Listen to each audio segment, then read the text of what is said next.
تو نیستم. شبها وقتی میای خونه میگی خستم، بی‌حوصله‌ام، اعصاب ندارم.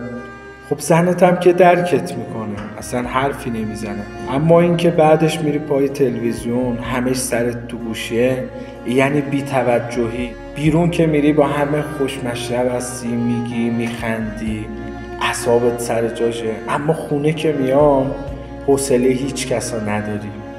به نظرم یه جای کار اشکال داره. بعد مشکل کار رو پیدا کرد کجاست، چون که زنها هم نیاز به توجه دارن. وقتی که توجهی به اونها بشه خیلی حالشون خوب میشه، اخلاقشون بهتر میشه، مهربونتر میشن. زنها همیشه بی‌حوصلگی، خستگی، همه چی شما رو تحمل میکنن. اما اینکه با اون حال همش سر گوشی هستید و پای تلویزیون هستید، این براشون قابل درک نیست. به نظرم باید اصلاح بشه.